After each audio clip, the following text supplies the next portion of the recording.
Ini baca Alkitabnya kita ini, tahu-tahu muncul iklan. Bagaimana cara mengecilkan perut? Padahal kasihlah Tuhan Allahmu dengan segala apa. Padahal ada iklan perut. Muncullah perut, kebetulan itu muncul. Klik. Nah.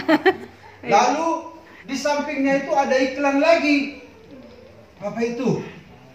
Bagaimana supaya menarik lawan jenis, katanya. Padahal tadinya sasaran kita adalah mengecilkan perut. Wah, diklik yang ini, klik. Lalu makin dalam, susah keluarnya. Akhirnya puji Tuhan lah dituntun oleh pendeta Michael yang keluar. In the name of Jesus, keluar dia. Nah setelah keluar dicari-cari lagi di pintu mana ya kemarin ya, dicari lagi, di searching lagi dari mana saya masuk kemarin ya. Oh baca apa? Kasihlah Tuhan Allahmu, tiba-tiba muncul. Oh dari situ masuk lagi. Anak-anak muda harus bijak menggunakan ini. Yes. Teknologi harus digunakan, namun harus bijak. Jangan kita sampai hancur. Apalagi masa apa ini? Metaverse ya. Iya. Wah luar biasa. Ibadah nanti animasi saudara yang ibadah, tapi orangnya di rumah. Misalnya Pak Huta Barat. Pak Huta Barat animasinya itu yang ibadah. Dia memuji Tuhan di situ, dia dibaptis di situ, tapi dianya di rumah saja. Oh. Itu metaverse itu yang metaverse. Luar biasa. Akhirnya makin kacau semua. Jadi harus hati-hati mengantisipasi teknologi ini. Tapi dalam Tuhan kita semakin kudus, semakin merdeka, semakin taat, semakin berani, semakin damai, dan semakin. Pokoknya positif intinya. Amin. Amin. Amin kaum muda. Terus. Yang kedua, kalau kita menghampiri Tuhan dengan tulus, kualitas hubungan kita dengan sesama akan meningkat. Misalnya ini saya buat ilustrasi ini. Klik. Ini adalah sebuah titik. Terus, dari berbagai arah, ini titik dari jauh. Pokoknya selama titik itu sasarannya, dia ketemunya di titik itu. Ini kan jauh ini. Coba klik lagi sekalian. Oke. Ini jaraknya ini misalnya 5 meter, ya. 5 meter. Jarak kita ini orang-orang percaya kan jauh kan. Saya Marga Ninggolan, Marga Yabu, Guru Serai, Ibu apa lagi, Marga Huta Barat, Ibu banyak. Kalau dilihat dari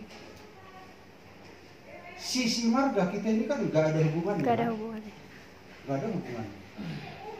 Wajar saja kita jauh-jauh. Jadi kalau kita cuek, wajar saja karena nggak ada hubungan.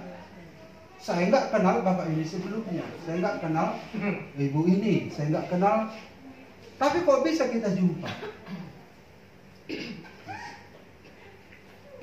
Jarak kita jauh. Tidak ada saudara-saudara dasar untuk membuat kita dekat. Tetapi karena sasaran kita satu, yaitu klik satu lagi. Sasaran kita satu, titik Yesus Kristus, maka klik. Perhatikan. Nah, ketika kita bergerak bersama-sama ke arah Kristus, hubungan kita kan makin dekat.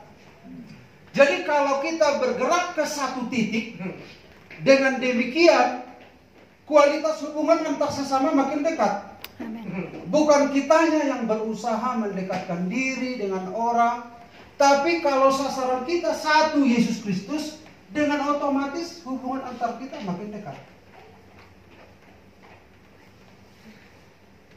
Jadi kalau semua jemaat-jemaat GSJA Ebenezer maju bergerak bersama ke satu titik, mau tidak mau mereka itu akan makin dekat. Coba klik. Tapi kenyataannya begini kan? Iya kan? Iya. Nah, orang ini dekat, ini jauh. Kenapa? Karena tidak bergerak bersama. Orang ini langsung merespon.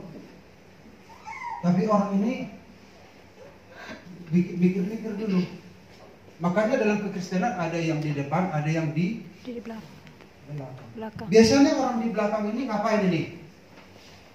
Mengomentari orang yang ada di depan, mengata-ngatai.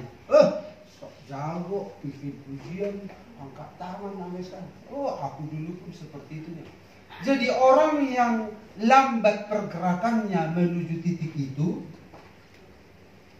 dia suka komentar, suka mengata-ngatain orang yang melangkah maju. Nah, orang ini kan gak mungkin mundur. Dalam Tuhan itu gak ada mundur. Harusnya orang ini yang bergerak maju.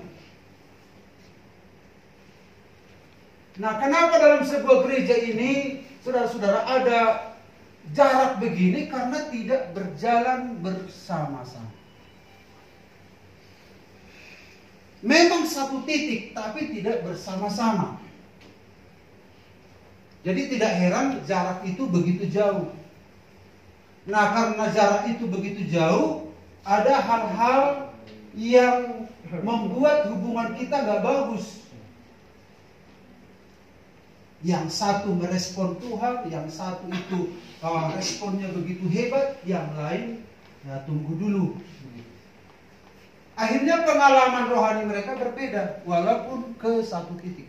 Jadi andai kata mereka berjalan bersama-sama ke satu titik, jangankan mereka makin dekat sama Yesus, hubungan mereka pun akan semakin bagus. Jadi untuk memperbaiki hubungan yang retak, yang rusak itu, satu-satunya harus berjalan bersama ke arah Yesus. Amin. Amin. Amin. Harus titik itu yang kita tuju. Nah, kenapa terjadi seringkali hubungan kita nggak bagus? Karena kita nggak tulus, nggak serius kita. Coba klik lagi. Kita baca sama-sama 2-3 ya.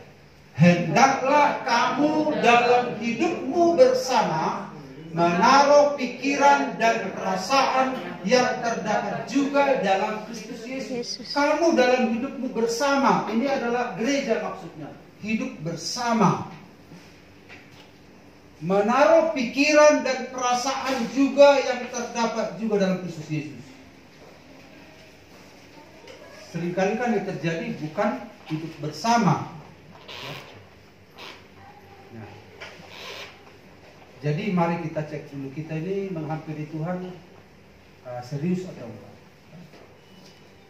Saya ulangi lagi, firman Tuhan ini menyisir segala hal-hal yang belum beres dalam kehidupan kita. Karena kita sifatnya orang yang harus diperbaiki oleh Tuhan. Amin. Amin. Amin.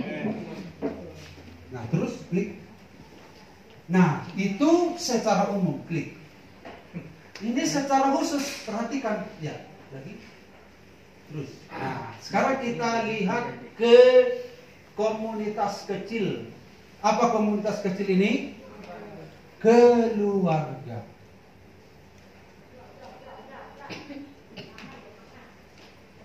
Tidak semua pernikahan itu berhasil. Tapi yang mumpung masih berhasil, perhatikan ini. Keselamatan itu masing-masing, bukan per pernikahan, bukan per keluarga, ingat, per pribadi. Nah, sekarang kita lihat ini. Kenapa seringkali terjadi hal-hal yang